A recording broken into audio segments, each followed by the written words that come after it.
Hi, I'm Tom Stone, the National Sales Manager of Industrial Markets for Thermal Care. Thermal Care has been in the process cooling business for over 50 years and serves over 50 different industries.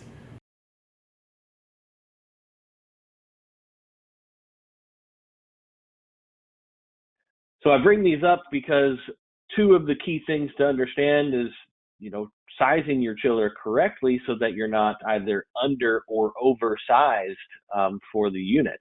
And we mean that based on the actual capacity of the unit. So if it's a system that requires 5 tons of cooling, we want to make sure our chiller is capable of meeting that, but not by exceeding it by too great of an amount.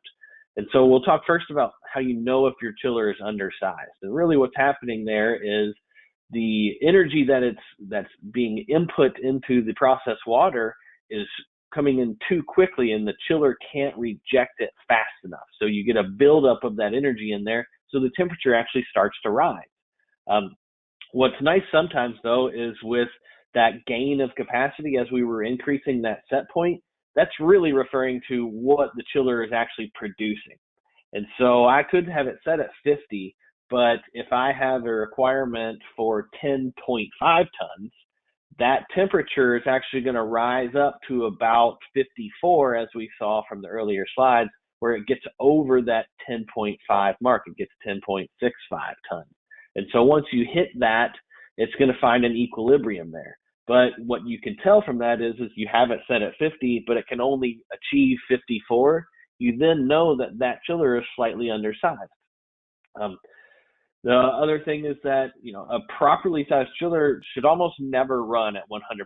You want it to be in that 75 to 85% loading range for, your full system demand. And that gives you a little safety factor. It also allows the unit to operate at some of its more efficient points. So both for the compressor and the pump as well.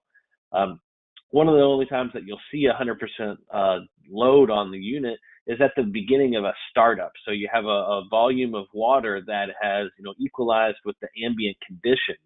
And then we need to start circulating that at a much lower temperature. We're going to use 100% of the chiller to pull that volume of water down to our desired set point. And then from there, as we start to actually impart heat into the system, it will modulate that capacity and be below that 100%. Some of the things that you can check is first to check the insulation in your system. If you find out or you think that your chiller might be undersized, you might be inducing extra loads on the system. And so with insulation, you actually can get condensation. And when you condense water, what's actually happening there is you're pulling energy out of the ambient air and that moisture in the air, and you're pulling it into your system water. And so that's what actually causes that condensation. And so on the surfaces of the pipe, you're going to get those water droplets, and that's actually a heat load on your system. You can avoid that by having them properly insulated. So it can save you both operating issues, but also cost of operation. So it saves you money directly. Also, there's a potential for scale buildup. And you'll see this a lot more with a cooling tower system where the water is a lot more contaminated with dissolved solids, but it can happen with chiller systems depending on the quality of the water that you fill the system with. But what actually happens there, it's very similar to what's happening when we put that glycol in. It inhibits that heat transfer. You've basically put like a layer of insulation inside the pipe. So now you've stopped that ability for it to absorb the heat where you want it to. And so with something like that, it's, understanding what the quality of your water is, having a water chemistry expert take a look at it. And then if you do consider that, it might be, need to replace some piping. You need to replace the heat exchanger, or there's acid washes, acid flushes that can help with that as well. Next, we'll talk about an oversized chiller. So now we're going the other direction. So we had a 5-ton and we put a 25-ton chiller on there. So it's grossly oversized. And so what actually will start to happen is you need to look at different methods of capacity control, which we'll talk about a couple of those. And one of those, to really kind of illustrate the pitfalls of this and why we developed other methods of capacity control, is compressor cycling. And so what we'll have here is we have a graph, and that blue line is going to depict our set point temperature, actually the temperature of the processed water, not even the set point. So on the y-axis, we have temperature, and on the x-axis, we have time. And so what will actually start to happen as this system operates when the chiller is oversized is we're going to overcool. And so that horizontal solid gray line is our set point. And so when we're pulling the system down at the beginning there, we achieve that set point, but because the chiller is now oversized, it actually cools too much and pulls the temperature below where we want it. And so there's logic within the controller of the chiller that says, okay, I've cooled too far, I need to shut off so I don't risk going way outside of tolerance or potentially reaching a freezing scenario, something like that. So we'll actually shut the compressor off. And so that's where we hit that valley right there in the middle. And so now the compressor is off, so we're no longer cooling, but we're still circulating water through the system, and we're picking up heat from the process. So that heat will pick up and start to build up and raise the temperature. So we'll start to approach our set point. Once we hit that set point, that's where we would basically want to turn the compressor back on so we don't overshoot. But the problem with that is we have what's in the logic of the controller called an anti-cycle timer. And what this does is it actually protects the compressor from starting too many times over a period of time. And the actual limit is 12 times per hour. So basically 5 minutes between start to start. And so if we build up that temperature in that process water before the compressor is allowed to turn back on, we will actually overshoot our set point. This actual waveform here of the temperature, the actual temperature of the system, I've heard to as porpoising, because you're kind of going up and down, and you're never actually hitting that set point and controlling to the desired point.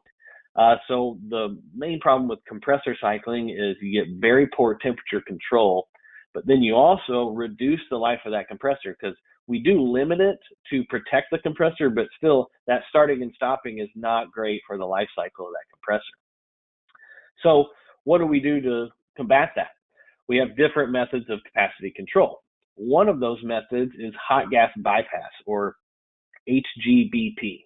And what that actually does is it essentially simulates a load on the chiller by diverting hot gas in the refrigerant circuit directly into the evaporator, and it essentially makes that compressor want to operate at its 100% point. And what that means is now we have essentially eliminated that ability to overcool, so we're not going to have to turn that compressor off. We're not going to have to wait for it to turn back on. So we've allowed ourselves a very nice, tight temperature control. The problem with this is it's a very inefficient means of capacity control. So what we've developed at Thermal Care is a variable speed unit, our NQV series. And what this actually does is instead of the compressor being on or off at 0 or 100%, we actually control the speed of the motor using a VFD to meet the demand of the system. So it will actually ramp the speed up and down to meet that demand. And so as you can see here on this graph, that red line depicts what the energy consumption of a unit using hot gas bypass is. It's basically almost at its full capacity of consumption throughout the full range of the loads that could be on it. That green line depicts a variable speed unit. So what it's actually doing is it's ramping that speed up and matching the demand of the system with the amount of energy that it consumes to do that. So that difference in area between those two curves is the energy savings. We've seen, very strong paybacks with this technology.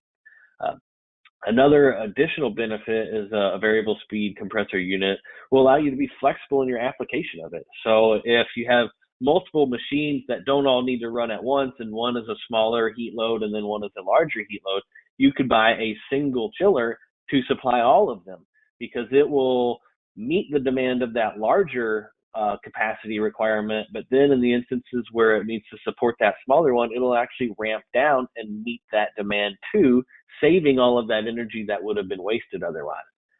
It also allows you to plan ahead for your system. So you have one machine now and you're going to build up to 3 or 4 total. You can use this at that beginning stage, and then as more machines are added, the chiller doesn't need to be changed, but it actually grows with the system to match it. So it gives you a lot of flexibility as well. I hope that helps you guys, and thank you for your time.